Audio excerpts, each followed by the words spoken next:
중요한 걷기, 바로 이 파워워킹과 제기차기 걷기를 한번 알아봤습니다. 자, 그렇다면 두 번째, 이 질환별 맞춤 걷기에 대해서 두 번째를 저희들이 여러분과 함께 보려고 하는데요. 두 번째, 당뇨라고 써 있습니다. 네, 맞습니다. 네, 당뇨. 뭐 제가 뜯어볼까요? 네. 네. 네, 제가 첫 번째를 하셨으니까 한번 해보시죠. 네.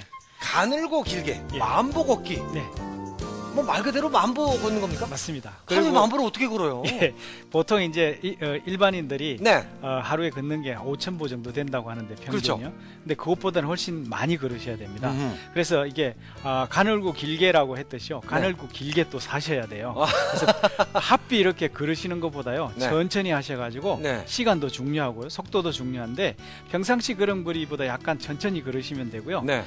이 만보를 걷는 것을 하셔야 됩니다. 아, 그래야만 그러니까 그냥 기본적으로 네. 기본적으로 걷는 거죠? 맞습니다. 네, 그런데 뭐. 이제 시간이 중요한데요. 네. 식사하시고 난 다음에 걸으셔야 됩니다. 왜냐하면 이 우리가 음식을 통해서 몸속에 혈중에 당분이 쌓이게 되는데 네. 이 당뇨가 있으신 분들은 이 당을 처리를 못 하시는 거거든요. 그렇죠. 그리고 안 쓰시거나 네. 아니면 호르몬이 적게 나오는 것이기 때문에 운동을 통해서 그것을 활성화시켜 보자는 그런 의도입니다. 그렇습니다. 이렇게 가늘고 길게 그냥 하루 종일 걷는다, 그런 기분으로 좀 걸어 주셔야 됩니다. 자, 당뇨 가늘고 길게 만보 걷기, 여러분들 꼭 기억해 주십시오. 자, 질환별 맞춤 걷기 세 번째입니다. 세 번째로 우리 교수님께서 직접 한번. 제가 이번에 하겠습니다. 우울증이거든요. 네, 우울증 뭔가요? 네. 손뼉치미 아, 걷기입니다. 네, 그렇죠. 손뼉 치면서 네, 이렇게 걷는 맞습니다. 거잖아요. 네. 네. 걷기 자체가 네. 그 몸을 이렇게 활성화시켜주고 네. 뇌를 자극시켜서 우울증을 없애주기도 합니다. 네. 그런데 이제 손뼉을 치는 것이 네. 훨씬 더 기분을 좋게 만들어주거든요. 네. 울면서 손뼉 치는 사람 없지 않습니까? 그죠? 네. 손뼉은 기분 좋을 때 치는 것이기 때문에 네. 손뼉을 치면서 걷게 되면 몸이 그 우울증도 개선이 되어지고 기분 전환에 아주 좋습니다. 아, 그러면 네. 한 걸음 할 때 이렇게 손 치는 거 어떨까요? 예, 그건 아닌가요? 기발하신데요.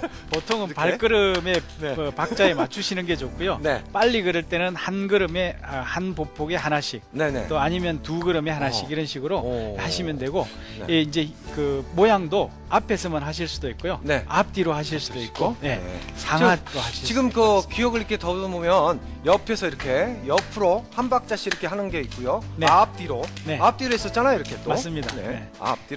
그리고 예, 또 MC께서 위아래로. 맞습니다. MC께서 제안하신 위아래. 네, 위아래도 네, 있었고. 맞습니다. 네. 그걸 뭐 하시면 다양한 방법으로 이렇게 박수를 치면서 그 걷다 보면 네. 걸어서 운동이 되고요. 맞습니다. 또 박수를 치면서 이렇게 흥이 나니까 좀 기분이 좋아지잖아요. 맞습니다. 업되는 거죠. 업되는 네, 거죠. 네. 아, 그렇습니다. 자, 그런데 참 제가 하나 궁금한 거 있습니다.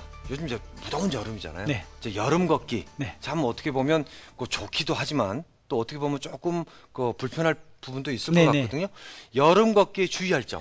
예, 뭐가 여름 있을까요? 걷기는 일단 가장 뜨거울 때를 조심하셔야 됩니다. 네. 특히 이제 오후에는 혈압도 높아지시고요. 네. 또 땀을 많이 흘리시고 나면 열사병으로 쓰러지실 수도 있으세요. 그래서 가장 뜨거운 시간을 피해서 아침이나 아니면 해가 진 저녁에 좋고요. 네. 그리고 이제 만약에 오후에 늦게 하실 경우라도 네. 물을 준비하셔야 됩니다. 그래서 물을 조금씩 드셔가면서 하셔야 되고요. 네. 이 이상 증상이 나타났다. 지금 제가 말씀드릴 건데 이게 나타나면 운동을 즉시 중단하셔야 됩니다. 네. 뭐냐? 머리가 아프다. 어지럽다. 네. 속이 미석거린다. 네. 이상하게 땀이 삐질삐질 나면서 네. 몸이 차진다. 이러면 적시 운동을 그만두셔야 됩니다. 이게 뭐 네. 탈진 증세 같은 예, 것 그게 가깝잖아요. 이제 열사병으로 가기 위한 전조 증상들이거든요. 네, 그렇군요.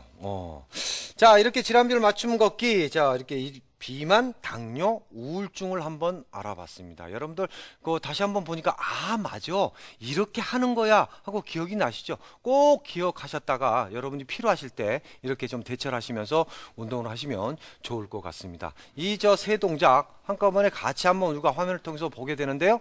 이 보시면서 그냥 보지 마시고 따라서 해보십시오.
네, 질환별 맞춤 걷기 오늘이 그 마지막 시간 총정리를 하는 시간입니다. 그래서 우리가 첫 번째 비만, 당뇨, 우울증에 대해서 어떤 운동이 좋고 어떻게 걷는 게 좋은지를 좀 알아봤습니다. 자, 그렇다면 우리 질환별 맞춤 걷기, 자, 이번에는 4번과 5번이 남아있는데 반대로 한번 가볼까요? 좋은 우리 아이디어입니다. 밑에서 한번 이렇게 올라와 볼까요? 네네. 우울증도 없어지겠습니다. 네, 그래서 우리가 왜냐면 언제나 뭐 꼭 이렇게 순서대로 밑으로만 내려가는 법은 없습니다. 네. 그래서 이번에는 네. 밑에서 위로 한번 올라오겠습니다. 예. 자, 허리 통증 우리 네. 저 교수님 제가 한번 할까요? 떼주시죠. 네. 감사합니다. 네. 동네 야산 등반이라 경사로 걷기. 그렇죠. 우리가 이 평지를 걷는 거와 경사를 걷는 거와는 좀 다른 차원이 있는 거죠. 네, 평지를 걷기도 사실은 허리에 도움이 됩니다. 네. 왜냐하면 등과 허리를 고추 세우시고요. 배를 넣고 허리에 힘을 주고 걷기 때문에 네. 도움이 되는데 이제 그 허리에 더 힘이 들어가게 하기 위해서 경사로 걷기를 하면 네. 예, 요통에 굉장히 도움이 많이 됩니다. 그런데 우리가 사실 평상시 걷는 걸 가지고 그대로 걸으면 좀 문제가 생기고요. 네. 저 같은 경우 특히 또 이게 좀 등이 굽어서 네. 그런데 올라갈 때면 이렇게 굽고 이렇게 맞습니다. 걷는 맞습니다. 경우가 많거든요. 왜냐하면 또 경사로가 네. 한 15도에서 35도 정도의 경사로를 택해서 걷게 되는데요. 네. 경사가 생기기 때문에 자연스럽게 앞으로 자꾸 구부러지세요. 네네.